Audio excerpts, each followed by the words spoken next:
जय हिंद दोस्तों। आज हम यहाँ बात करने वाले हैं रहीमदास के दोहों की और साथ ही साथ रहीमदास के जीवन परिचय की।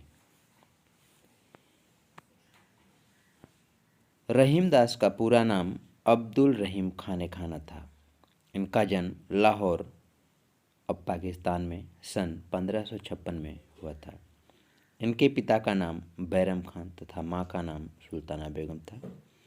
सुल्ताना बेगम का असमय में ही इंतकाल हो जाता है, जिस वजह से सलीमा बेगम उनकी छोटी बहन के द्वारा रहीम का पालन पोषण किया जाता है। रहीमदास अरबी, फारसी, संस्कृत और हिंदी भाषा के अच्छे जानकार थे।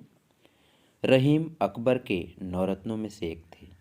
रहीम के काव्य का मुख्य विषय नीति और भक्ति था। रहीम को अवधी और ब्रज दोनों भाषाओं पर समान अधिकार था। रहीमदास की प्रमुख कृतियाँ रहीम सतसई, श्रृंगार सतसई, मदनाष्टक, रास पंचाध्यायी, रहीम रत्नावली, बरवै, भाषिक भेद वर्णन, ये सभी कृतियाँ रहीम ग्रंथावली में समाहित हैं। अब हम जब दोहे की बात कर रहे हैं तो यदि उसका परिचय दे दिया जाए तो उचित होगा। तो दोहे का परिचय, जिसके पहले और तीसरे चरण में 13-13 मात्राएं और दूसरे और चौथे चरण में 11-11 मात्राएं होती हैं, उसे हम दोहा कहते हैं। अ, ई, उ और री इन्हें लघु माना जाता है और इनके लिए खड़ी पाई का निशान हम लगाते हैं तथा आ, ई, उ, ए, ओ, अंग ये गुरु हैं, जिनके लिए हम अवग्रह चिन्ह लगाते हैं। इसको पूर्व रूप अ भी कहते हैं और यह 2 मात्राओं का द्योतक होता है। 2 मात्राएं इसकी गिनी जाती हैं। ठीक है, अब इस दोहे की बात कर ले तो अब जो है दोहे को हम थोड़ा बता रहे हैं। जैसे रहीमन धागा प्रेम का मत तोड़ो चटकाए, टूटे से फिर ना मिले, मिले गांठ पर जाए, दिया हुआ है। इसमें यह हमारा पहला पद है, यह दूसरा पद है, यह तीसरा पद है और यह चौथा पद है। अब इसमें जो है कहा क्या गया है कि पहला पद जो होता है उसमें 13 और जो तीसरा पद है उसमें 13 मात्रा होता है और इधर दूसरे और चौथे में 11-11 मात्राएं होती हैं। तो हम इसको कैसे जानें, कैसे इसको करके देखें, पहचान लें, आइए इस पर हम लोग चर्चा करते हैं। जैसे हम लोग रहीमन धागा प्रेम का हम लोगों ने यह पढ़ा कि अ, ई, उ और री के लिए 1 मात्रा लगाते हैं। अब जो र है, रहीमन का र, उसके लिए हम 1 मात्रा लगाएंगे। फिर आपने देखा छोटी ई था, उसके लिए भी हम 1 मात्रा लगाएंगे। म के लिए भी 1 मात्रा, इसमें अ आता है, और न के लिए भी 1 मात्रा लगाएंगे। उसके बाद जो आ था वह गुरु माना गया, तो इस धा में और इस गा में दोनों में जो है हम लोगों ने गुरु चिन्ह लगा दिया। फिर है ए की मात्रा, इसके लिए भी हम लोगों ने गुरु का चिन्ह लगाया। म में अ है, का में 2 मात्राएं हैं तो इसके लिए गुरु। अब हम यदि काउंट करेंगे इस जो मात्राओं का हम लोगों ने निशान लगाया हुआ है तो 1, 2, 3, 4, 2, 6, 2, 8, 2, 10, 11, 12 और 13। उसी तरह से आगे हम लोग देखेंगे। म के लिए 1 निशान, त के लिए 1 निशान, तोड़ो में ओ है, दोनों ही शब्दों में, दोनों ही वर्णों में, तो जिसको हम लोग जो है गुरु लगाएंगे। उसके बाद चटकाय है, एक एक मात्राएं। का पे हम गुरु लगाएंगे, य पे लघु, और इसको हम काउंट करेंगे तो 1 2 3 4 5 6 7 8 9 10 और 11। इस तरीके से यह हमारा दोहे का पहचान हो जाएगा। अब हम लोग दोहे के भावार्थ की तरफ चलते हैं। रही मन धागा प्रेम का, मत तोड़ो चटका, टूटे से फिर ना मिले, मिले गांठ पर जाए, रही मन मिले गांठ पर जाए। आशय यह है कि प्रेम रूपी धागे को प्रयत्न पूर्वक मत तोड़िए, तोड़ने का प्रयास मत करिए, क्योंकि जो हमारे रिश्ते नाते हैं, जो हमारे संबंध हैं, वह यदि एक बार टूट जाते हैं, एक बार बिगड़ जाते हैं, एक बार उनमें अविश्वास पनप जाता है, तो वह दोबारा उसी तरह से पहले की भांति नहीं जुड़ पाता है। जैसे कि धागा टूट जाता है और उसको हम जोड़ते हैं तो उसमें गांठ पड़ जाती है। दूसरा दोहा देखते हैं। रहे मन निज मन की बेथा, मन ही राखो गोय, सुन अठिलई है लोग सब, बांटिन लई है कोय। आशय, निज मन, अपने मन की, बिथा मीन्स कष्ट, पीड़ा, यहाँ ठगी भी कह सकते हैं। मन ही राखो गोय, अपने मन में ही रखिएगा, अपने मन में ही रखिए। सुने अठिलई हैं लोग सब, दूसरे लोग जो हैं वो सुनते हैं तो उसका जो है व्यंग्य बना देते हैं, मजाक बना लेते हैं। बांट न लई हैं कोई, कोई आपके उस कष्ट को, उस दुख को, उस ठगी को, उस पीड़ा को बांटता नहीं है। एक साधे सब सधे, सब साधे सब जाय, रही मन मूल ही सिंचिबो, फूल ही फल ही अघाय, रही मन फूल ही फल ही अघाय। आशय, एक साधे मतलब एक लक्ष्य बनाने पर, एक उद्देश्य के लिए प्रयास करने पर सब सधे, सब कुछ सिद्ध हो जाता है। सब साधे सब जाए, अनेक लक्ष्य बना करके प्रयास करने पर सब कुछ हाथ से छूट जाता है, सब कुछ चला जाता है, कुछ भी हम प्राप्त नहीं कर पाते हैं। उदाहरण के लिए रहीम ने क्या कहा है, मूल ही सिंचिबो, जैसे जड़ में पानी देते हैं, पौधे के जड़ में, छोटे से पौधे के, वृक्ष के जड़ में यदि हम पानी देते हैं तो वह बड़ा होता है। फूल ही, उसमें फूल आता है, फल ही, फल आता है, और यहाँ तक कि उससे हम छाया प्राप्त करते हैं, उससे लकड़ी प्राप्त करते हैं। और अंत में शब्द दिया है अघाय। अघाय का आशय है तृप्त हो जाते हैं, आनंदित हो जाते हैं, मस्त हो जाते हैं, खुश हो जाते हैं। तो इस तरीके से हमें अपने जीवन में एक लक्ष्य को बनाकर चलना चाहिए। उदाहरण के लिए, यदि हम विद्यार्थी जीवन में कठिन परिश्रम करते हैं तो निश्चित तौर पर हमारा भावी गृहस्थाश्रम, वानप्रस्थाश्रम और संन्यासाश्रम सुखदायी, फलदायी और पूर्णता को प्राप्त होने वाला होगा।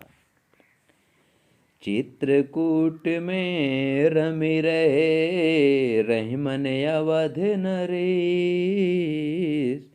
जा पर विपदा परत है, सो आवत यहूँ देश, रही मन सो आवत यहूँ देश। आशय, चित्रकूट में रमि रहे, चित्रकूट में रमण कर रहे हैं, चित्रकूट में सुख ले रहे हैं। कौन? रहीमन अवध नरेश, अवध में अयोध्या के नरेश राजा राम, अयोध्या के राजा राम चित्रकूट में रमण कर रहे हैं। जा पर विपदा परत है, जिस पर विपत्ति आती है, विपदा विपत्ति आती है, सो आवत यह देश, वह इस देश आता है। कौन से देश? चित्रकूट। चित्रकूट को यहाँ देश कहा गया है।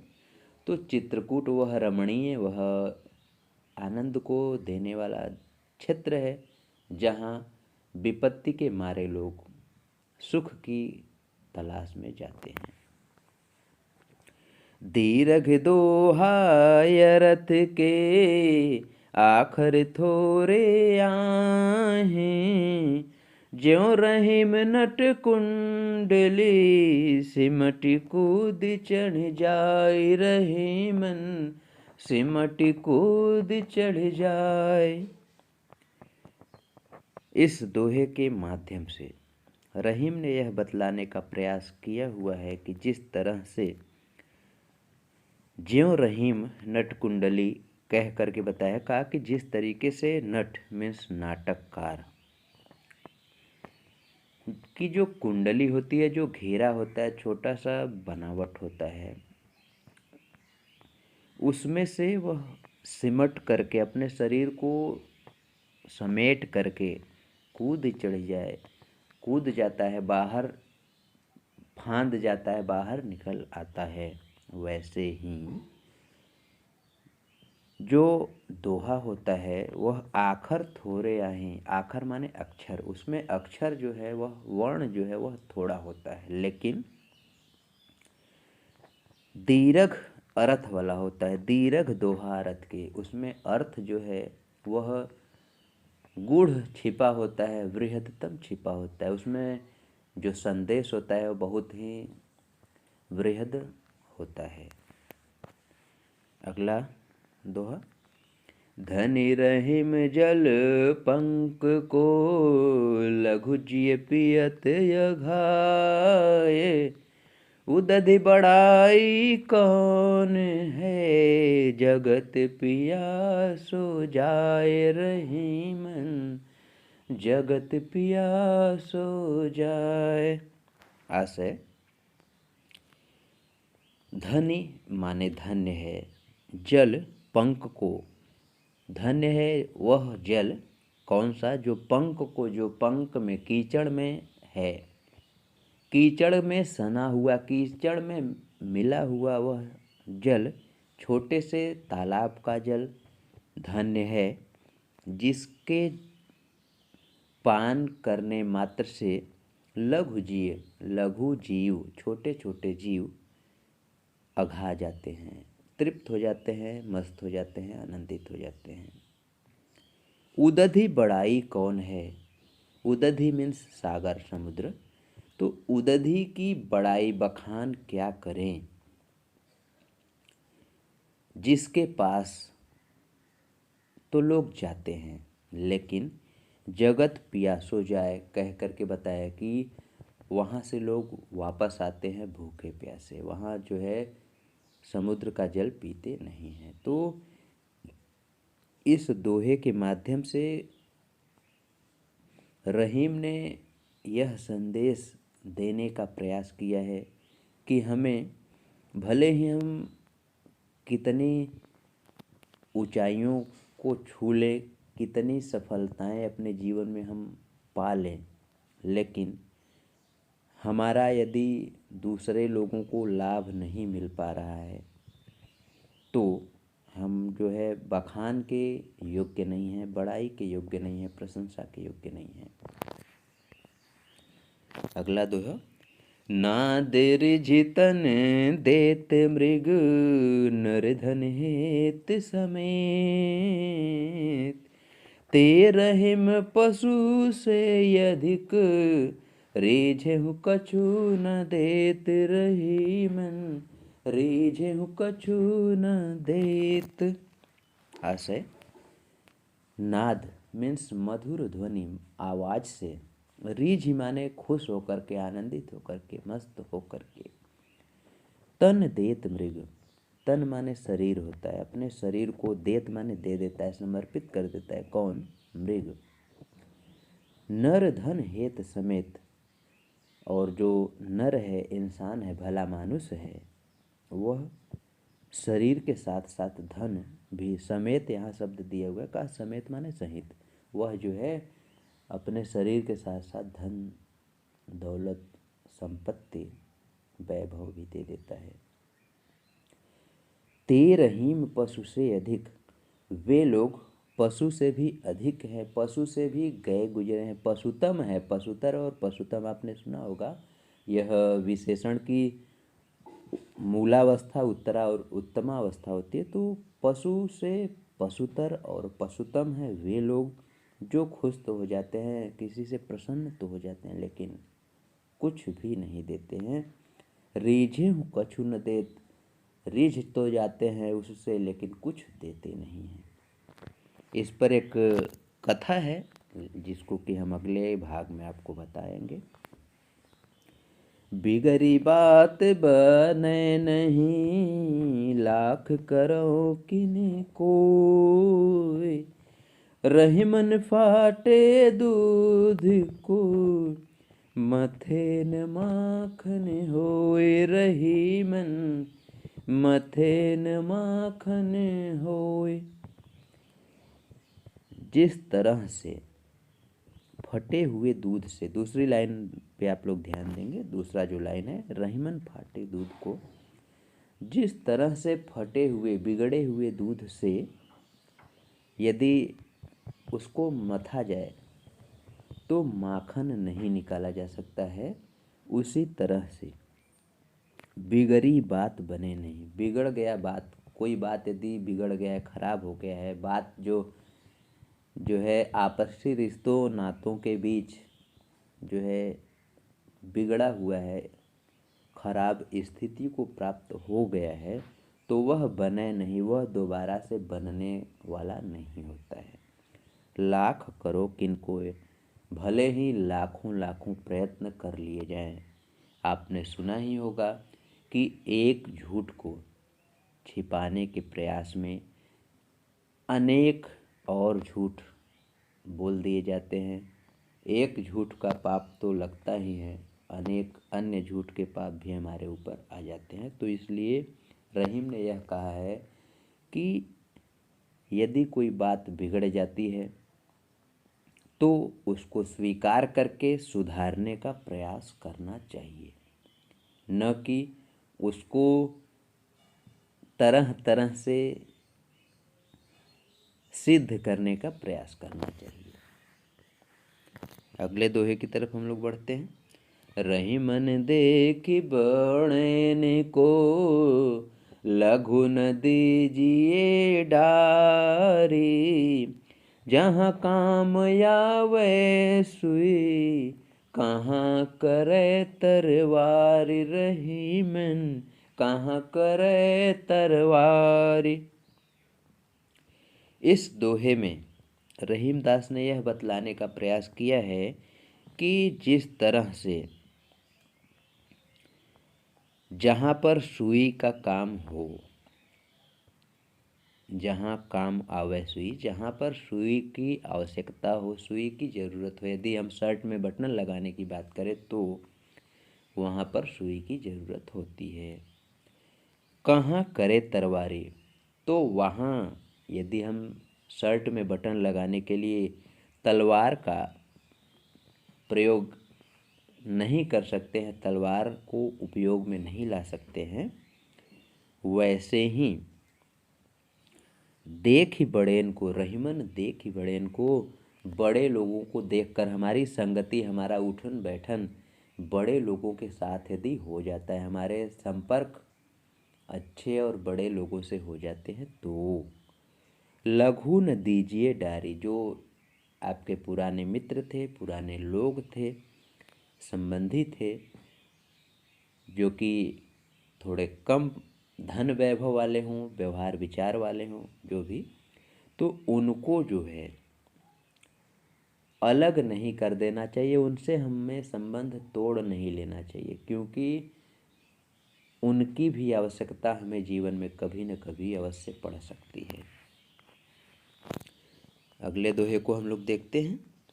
रहीमन निज संपत्ति बिना को न विपत्ति सहाय, बिन पानी ज्यों जलज को नहीं रवि सकई बचाए, रहीमन नहीं रवि सकई बचाए।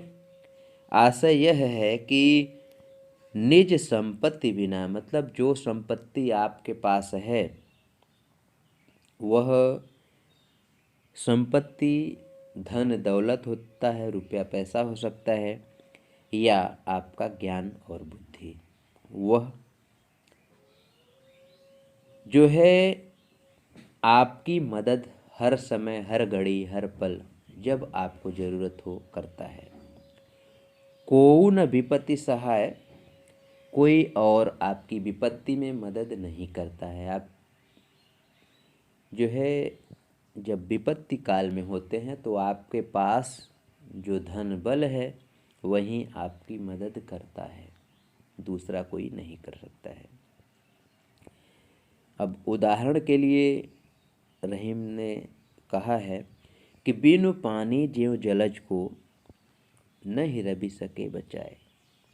कहा है रहीमदास ने कि जिस तरह से जो सूर्य है, रवि है, कहा जाता है कि भाई सूर्य के आगमन पर कमल खिलना शुरू हो जाता है, लेकिन यहाँ रहीम ने यह बताने का प्रयास किया है कि ठीक है, सूर्य के आने से कमल खिलना शुरू होता है, लेकिन यदि जो है जलज, जिस जो कि कमल का पर्यायवाची है, तो यदि जलज के पास पानी ही न हो, खुद का जो संपत्ति है उसका पानी मान वह ही न हो, तो उसको सूर्य भी बचा नहीं सकता है, सूर्य भी उसकी रक्षा नहीं कर सकता है, उसका पालन पोषण नहीं कर सकता है। इसलिए हमें जो है अपनी संपत्ति, वह ज्ञान है, बुद्धि है, धन बल है, उसको सहेज करके रखना चाहिए ताकि हर घड़ी उसका हम लाभ उठा सकें। अगले दोहे को हम लोग पढ़ते हैं। रहीमन पानी राखिए, बिन पानी सब सून, पानी गए नऊ बरे, मोती मानुष चून, रहीमन मोती मानुष चून। रहीम ने कहा हुआ है कि रहीमन पानी राखिए, हे प्रभु, हे ईश्वर, हे परमात्मा, हे देव, पानी राखिए। पानी का यहाँ अलग अलग अर्थ दिया गया है जिसको कि मैं आपको बताता हूँ अभी। पानी राखिए, हे प्रभु पानी रखिए, बिन पानी सब सून, बिना पानी के सब कुछ सूना सूना सा हो जाएगा, सब कुछ व्यर्थ हो जाएगा, बेकार हो जाएगा।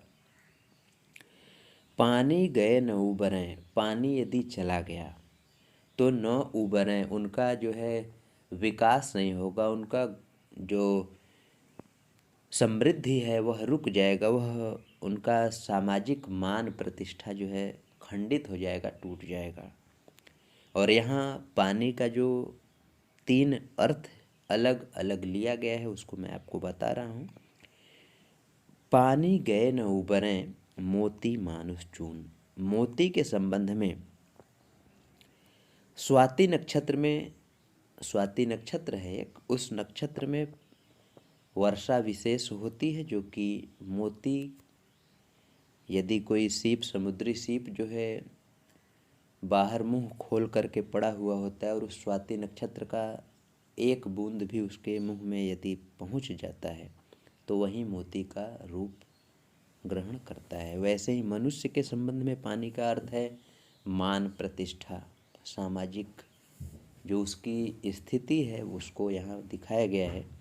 तो मनुष्य का यदि एक बार पानी चला गया, एक बार मान प्रतिष्ठा जो है चला गया, तो उसका जो है सामाजिक जो समृद्धि है वह किसी न किसी रूप में प्रभावित होता है। उसका मान पहले की भांति नहीं होता है, तो सब कुछ सूना सूना सा लगता है। उसके जीवन में जैसे कुछ कमी कमी सी आ जाती है। और चून, यहाँ आटे को या मैदा आदि को कहा गया है, और उसमें से यदि पानी जो है निकल जाए या जो है उसमें पानी अधिक हो जाए, कम हो जाए, तो उसका भी जो असर है वह उस ढंग का नहीं रहता जैसे कि एक सही तालमेल में मिले हुए पानी की वजह से होगा। तो इस तरीके से इस दोहे में रहीम ने पानी के अलग अलग 3 अर्थ लिए हैं। और मैं आपको बता दूं कि एक अलंकार श्लेष अलंकार होता है, जिसका कि अर्थ है जब एक शब्द के अनेक अर्थ ग्रहण किए जाते हैं तो वहाँ पर श्लेष अलंकार होता है। तो इस दोहे में श्लेष अलंकार हुआ है। धन्यवाद।